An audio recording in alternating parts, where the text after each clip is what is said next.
Since the beginning of Fire Emblem Heroes, two questions have plagued the community. Which mainline game is the Intelligent System's favorite? Which one does it hate the most? Well, I have put together a top secret, super mathematically accurate equation to figure out just that. I've analyzed the representation of all 12 major games, not including TMS or Heroes itself, and have decided to use the following variables in my top secret equation. First and most importantly, how many heroes from each game are in Fire Emblem Heroes, and how much of the total roster percentage do they take up? For example, the original characters of Heroes have 79 units, which would be about 9% of all characters in Fire Emblem Heroes. This is the variable I weighed the heaviest, as it is the best indicator of favoritism. The second variable I considered was how complete each game's roster was. So I analyzed how much of the playable, neutral, and enemy roster was in Fae at the release of this video. Next, I looked at how well the characters were treated in Fire Emblem Heroes, such as were they 5-star locked or did they have a preference weapon when they released. Lastly, I considered how many alts each game had, because that is a massive indicator of favoritism. Just to be clear, I want to explain what I consider an alt because I know it will be a bit different than some other people. So for example, a character like Sephiroth, who only has a winter version, I would not consider having an alt, even though it is a seasonal version, as there are no other versions of Sephiroth in the game. But a character like Tanith, who has both the bridal version and the base form, I would consider to have one alt, even though the bridal version technically came out first. Just to clarify, I also credit the alt towards the game it is registered underneath in the catalog of the hero section. Even if a character like Halloween Naga is from both Awakening and Mystery of the Emblem, I would give Mystery of the Emblem the credit because that is where she appears in the catalog. Now with all that out of the way, let's get started with the Intelligent System's most hated game. I'm sure many of you are not surprised, especially if you've been playing since day one, but Thrasha 776 is Intelligent System's most hated game. Thrasha 776 had a rough start in Fire Emblem Heroes. Originally the game had no characters at all on release, but would get 2 characters within the first month, Reinhardt and Olwen. Unfortunately, those would be the only 2 characters added within the whole first year. Now ironically, one of those characters, Reinhardt, would become the most meta-dominant hero of year 1. But even so, Thrasha wasn't shown much love. It actually got so bad that Intelligent Systems had to put out a notification letting players know there would be a Thrasha banner ahead of time in year 2 so they would stop being asked about it. Over time, Thrasha's treatment has gotten better, but it's still not great. As you can see, there is a large part of the roster missing from the game, and about 30% of the characters in Fire Emblem Heroes are Leaf, Reinhardt, and Nano. The most depressing fact is that Thrasha only has 1/3 of the amount of characters as second place, not even first place. With that sad fact in your head, let's move on to 11th place, the second most hated game. I'll be honest, this one caught me off guard, but the second most hated game by Intelligent Systems is Path of Radiance. We may like Ike, but Intelligent Systems does not. Well, more accurately, they don't like his friends. Either way, Path of Radiance also had a rocky start into Fire Emblem Heroes.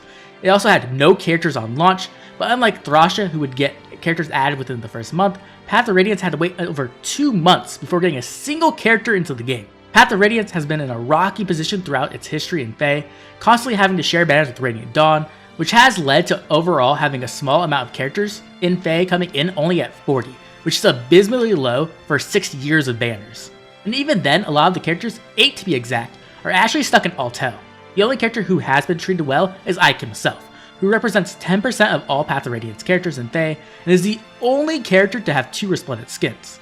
Now that you can't stop thinking about how awesome Ike is, let's move on to number 10, and Intelligent Systems' third most hated game. Unfortunately, Judgel can't take a win, as Genealogy of the Holy War is Intelligent Systems' third most hated game. Similar to Thrasha, Genealogy wouldn't have any characters on release, but would get 4 characters added within the first month, and would get technically 3 new heroes banners in the first year if you count Ira Gate. One of Genealogy's biggest problems is that it has a massive roster of playable characters and enemies, but a majority of them have not made it into Fae.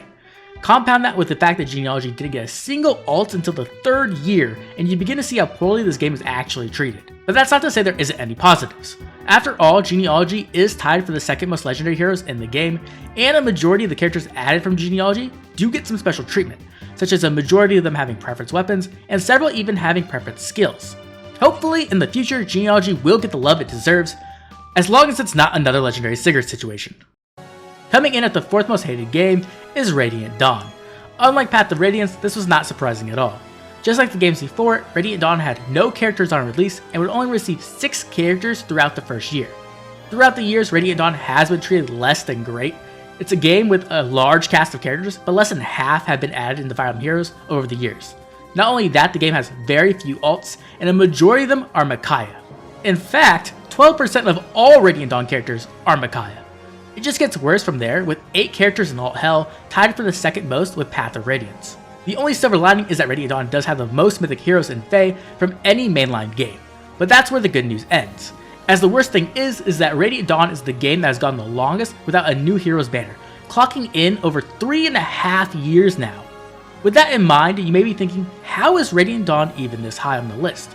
And the answer to that is that Radiant Dawn typically has an alt or two sprinkled in the most seasonal banners, which does keep the overall amount of characters higher than the games that came before it.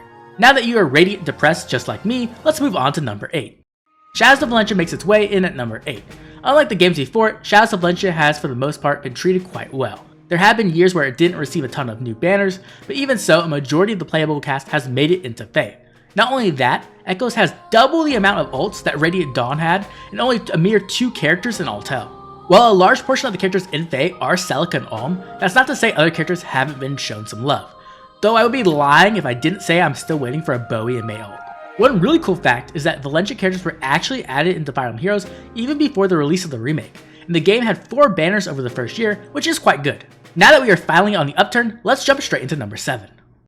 Binding Blade is the first game on the list to have actual characters on release in Fae.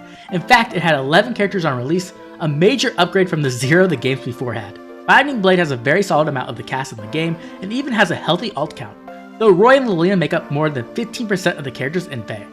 The major thing that pushed Binding Blade so far down the list was the fact it didn't get a single new Heroes banner in the whole first 2 years of Fire Emblem Heroes. You heard me right, 2 whole years. Within those 2 years, we got a few alts, 3 of them being Roy. Since its 2 years of abandonment, Binding Blade has been treated quite well, and has steadily gotten more representation and alts added into Fae. Number 6 is the one and only Sacred Stones, my favorite of the GBA games. Sacred Stones was amongst the games that had 0 representation on release, but that would quickly change with the release of the Twin Lords and a few banners throughout the year. Sacred Stones has a majority of its cast in the game, though no neutral characters have been added yet. I.S. when we get in Glenn and Ismare, you know you want to add them. One thing to consider is that Sacred Stones does have a smaller cast than usual, which means it is much easier to get a majority of the characters into Fae.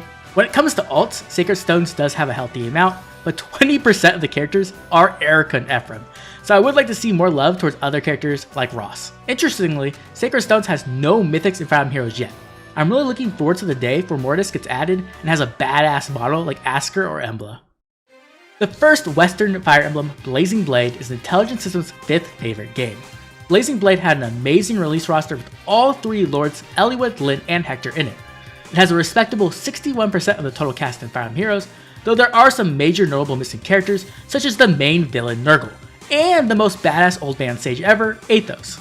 Blazing Blade also has a ton of alts, though you could argue too many of them are Lyn.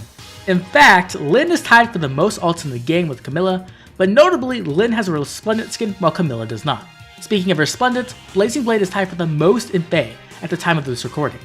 Overall, Blazing Blade has been treated quite well throughout the years of Fae, though it had a couple of years where it wasn't shown the most love. Here's what you've been waiting for. Intelligent System's 4th most favorite game ever is Three Houses. Now I know a ton of you are shocked, and I'm sure some of you are already writing hate comments, but you have to remember Three Houses wasn't added until year 3 of Fire Emblem Heroes, so this was very impressive. In fact, Three Houses has 90% of its playable cast already in Fae, which is just ridiculous. Not only that, Three Houses has 30 alts already in the game, and that's not even considering the 11 characters in Altel, which is the highest in the game. Speaking of alts, let's talk about the stupid amount we already have. Both Violets make up 7.5% of the Three Houses characters in Fae, but Edelgard makes up that amount by herself. That's not all. Even though Three Houses is the newest game added, it has the most legendary heroes in Fae as well. Three Houses is obviously a powerhouse game, and one that Intelligent Systems loves as it rakes in the cash for them. But before we move on, I have one final serious thing I need to discuss. Unfortunately, we have a missing person report. Felix, one of the best and most beloved characters in all of Fodlan, has been missing for several years now. If you find him, please report to Intelligent Systems so he can be added to the game. The game that started it all, Fire Emblem 1, comes in at number 3. Fire Emblem 1 is a beloved game for Intelligent Systems. The game was treated like royalty from day 1 of Fae's release, with a whopping 20 characters in before a single banner was added. Fire Emblem 1 has a respectable amount of its roster in Fae, and has been given a ton of alts over the years. Though like the games before, Marth and Young Tiki make up a large portion of them. Fire Emblem 1 also makes up almost 10% of all characters in Fae, which is quite impressive. The most unique thing about Fire Emblem 1 is how much of the enemy cast has actually made it into the game, which in turn has made Fire Emblem 1 the game with the most grand hero battles. In fact, Year 1 was full of Fire Emblem 1 antagonists and GHBs. I'm sure this is surprising to no one at all, but Intelligent System's second favorite game of all time is going to be Awakening. Awakening is a juggernaut in Fire Emblem Heroes. The way this game gets treated, you would think it's Intelligent System's own child. Awakening has an insane 88% of its total cast in Fae. That is by far the most completed cast we've gotten. The only really notable characters we are missing is Valdar and Vike in my opinion. I'm sure I just pissed off all 10 Kellum and Laurent fans, but nevertheless, let's look at the alts from Awakening. Awakening got some massive over-the-top favoritism in the first 2 years of Fae. In fact, it had the most alts released in Year 1. Hell, in the first 13 months, Chrom already had 4 versions in the game. That's not even discussing the crazy amount of Robins we have gotten over the years. 11% of Awakening's cast is Robin, but you have to remember, Awakening has the second most characters in Fae. With all that said, let's move on to Intelligent System's #1 favorite game. I'm sure this surprised literally no one, but Intelligent System's favorite game is Fates. Fates has been shown an absolutely ridiculous amount of favoritism throughout the years. Fates had 28 characters in Fae at release. That's almost as many characters as Thrasha has right now in Year 6. Now the total cast may seem less than several games that came before it, but you have to remember Fates has a very large cast of characters, 71 playable and 21 enemy characters. But if you need the best proof of favoritism, all you need to do is look down at the amount of alts in the game. A stupid 59 alts in Fae. That's right, 59 alts. And somehow there are 0 characters in alt hell. Fates has almost 17% of all alts in Fire Emblem Heroes. The crazy thing is, the Corns make up 11% of Fate's characters. And just to clarify how absolutely ridiculous that is, the Corns make up 1.25% of all heroes in Fire Emblem Heroes. A game with 879 heroes. But it gets more crazy. At the end of Year 2, Fates made up almost 1/4 of all the heroes in Fae. And just to hammer in how well Fates has been treated over the years, let me drop this fact bomb on your head. Fates has more alts in Fire Emblem Heroes than the entire amount of characters of the following games: Shadows of Valentia, Genealogy of the Holy War, Thrasha 776, Path of Radiance, and Radiant Dawn. If that doesn't blow you away, I got one more. If Fates was to never have a hero added into Fate ever again, it would still take Thrasha 776 16 3/4 years to catch up with the amount of characters Fates currently has at its current pace. Now that's wild. Here are our overall favoritism rankings of Fire Emblem Heroes. Honestly, the results aren't surprising if you consider the fact that the director of Fire Emblem Heroes, Kohei Maeda, also directed Fates, Awakening, and Mystery of the Emblem. It's almost like he favors the games he made. Who would have known? Now before you all start writing your comments saying, but you didn't include Path of Radiance and Radiant Dawn together as one game, even though they're 2 completely separate games that released more than 2 years apart on different consoles. If you do combine them, Tellius moves up to rank 5 overall. And the second comment everyone is racing to write is, but 3 Houses didn't come out till Year 3. Surely it'd be winning otherwise. Now that is an actually interesting thing to think about. So let's break down every single year of Fae by favoritism, because I couldn't sleep and did all the math. Now remember, these rankings are not solely based off the game's overall representation, but factors like the amount of alts, amount of 5-star locked characters, and preference weapons also affect the score. Each year will be broken down from February until January of the next year, because Fae released in early February. So Year 1 is extremely unique, because unlike any other year, several games had a starting roster that did affect the game's overall representation. We have Thrasha 776 in 11th place with less than 1% of the characters in Fae. Honestly, not too surprising considering there was only 2 characters the first year.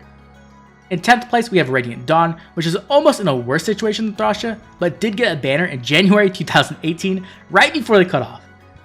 8th and 9th place, Path of Radiance and Genealogy both come in with just below 5%. Both of these games really underperformed due to the lack of heroes in the starting roster.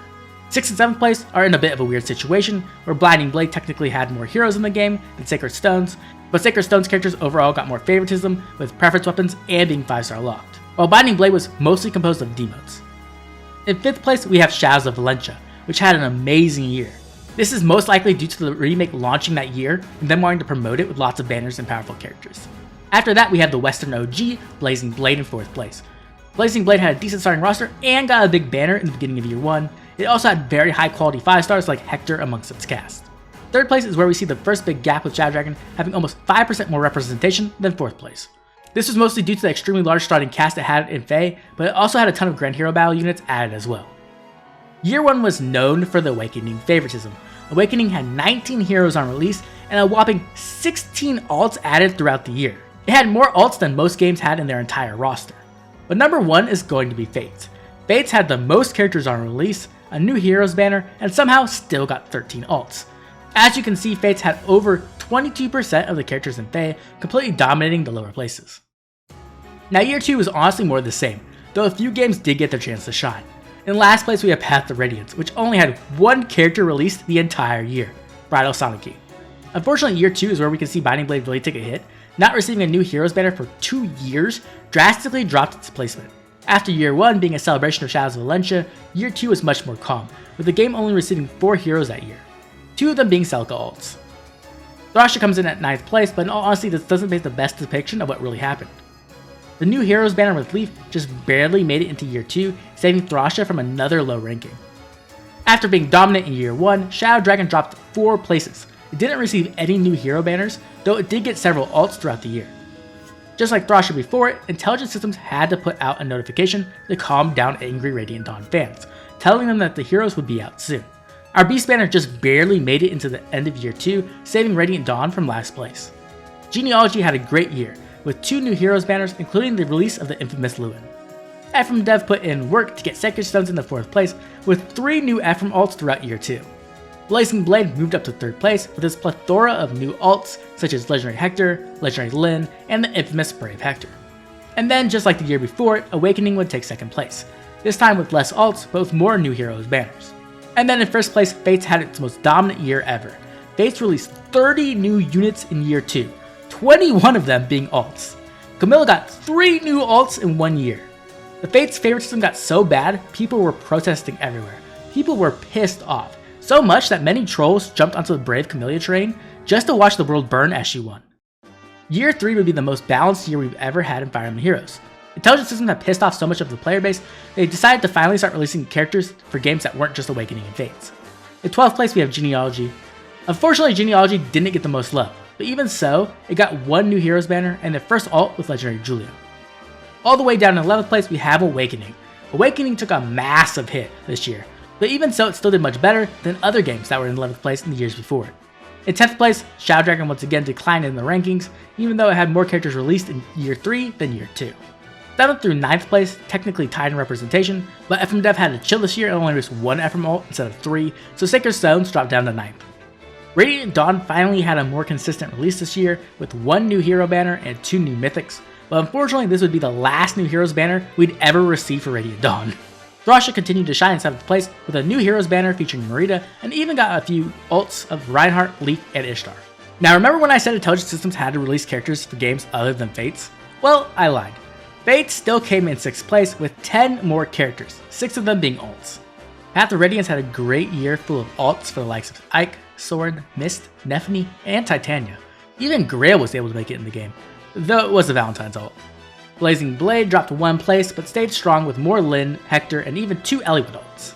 Finally, 3 Houses has arrived to shake up the placements. Now remember, 3 Houses didn't arrive until halfway throughout the year, but even so it was able to reach 3rd place with 13 heroes released.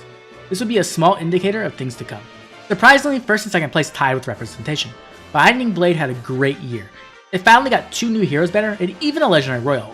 On the other hand, Echoes popped off with a new heroes banner and a ton of alts throughout the year.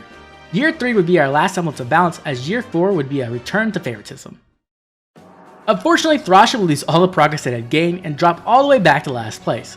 The game got 1 new heroes banner, but that's about it. After a crazy year, Echoes took a year off with only 1 seasonal banner and Milla being added to the game.